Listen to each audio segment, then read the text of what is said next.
It's the noise I remember.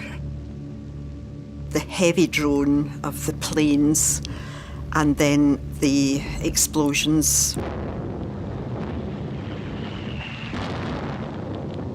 It was a weight in your head all the time, this continual noise coming. You felt as if it was coming down in your head. It was frightening, but because I was with my mother, I thought, I'll be all right, I'll be all right.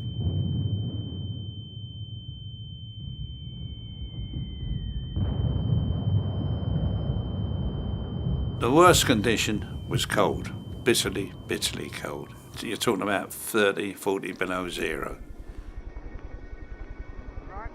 We flew out for about an hour, and then the bomb aimer said, "Skipper, target ahead." And I thought to myself, well, I'll just have a look, see what the target's like. I swung the turret round, and I had the shock of my life. In front of me, believe it or not, was just one huge explosion of shells.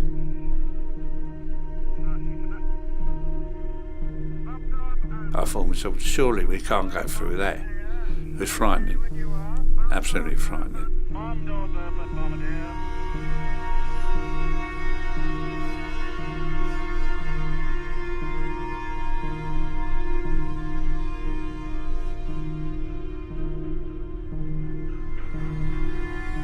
On all trips, always see aircraft blowing up, on fire, crashing.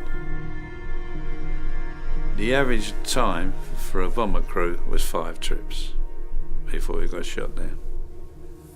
And I just carried on.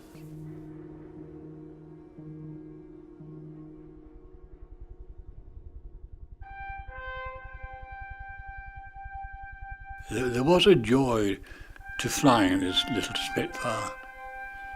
But the Spitfire was an instrument of war.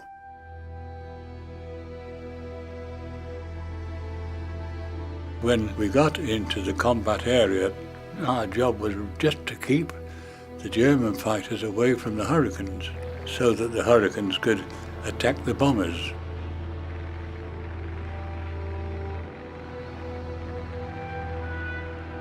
The emotion of firing at an enemy is just that. He's an enemy. And so you have no compunction whatsoever in firing to shoot him down. Your job is to go out and kill people, and you have to balance that in your own mind and say, well, yeah, I did it for a reason and I can justify doing it, so I don't lose any sleep over it. But I don't think any of the World War II guys would ever question that, because at the end of the day there was total war and they had to win at all costs. There was no other way of doing it. I don't think the role of being a pilot has changed too much. I think the speeds that the aircraft fly now are so fast that you have to be able to think ahead and make an instant decision about what you're going to do and how you're going to change your plan. So that takes a mental agility, and I think that's the key thing.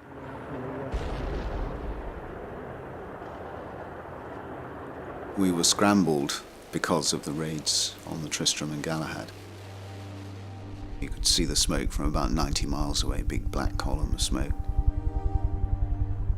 There'd been a little landing craft that I'd been keeping my eyes on. So every time I went into the turn, I looked down and checked that it was okay. And this particular time, I looked down and to my horror saw the outline of 4 aircraft heading towards it, which made me incredibly angry. I got in behind one of these aircraft, locked the missile onto him, fired it, and the missile came off the rails and went straight up his jet pipe and just blew the aircraft into tiny pieces. I rolled the aircraft upright again and found myself pointing at the next target. So I locked my second missile to him, and just as I pressed the button, he broke left and came right across in front of my nose. But the missile followed him and actually hit him at 90 degrees and just blew everything behind the cockpit to smithereens.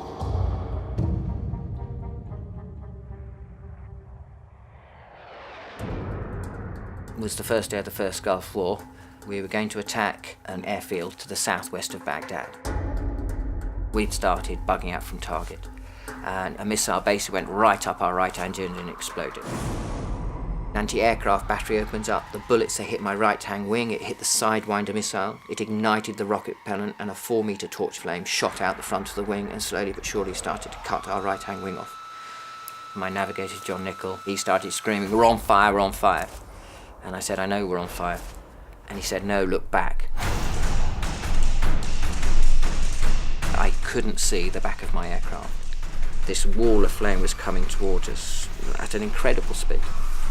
So you realise you've got to eject and the aircraft's going no further. So I pull the aircraft up to a climb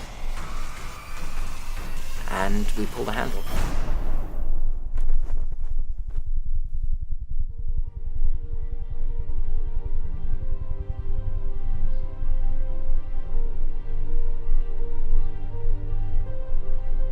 Nobody gains from war, really. It would be easier if people could get round a table and negotiate, sort out differences, but human nature's not like that. It should be the right of humanity to live in peace. It should be the right.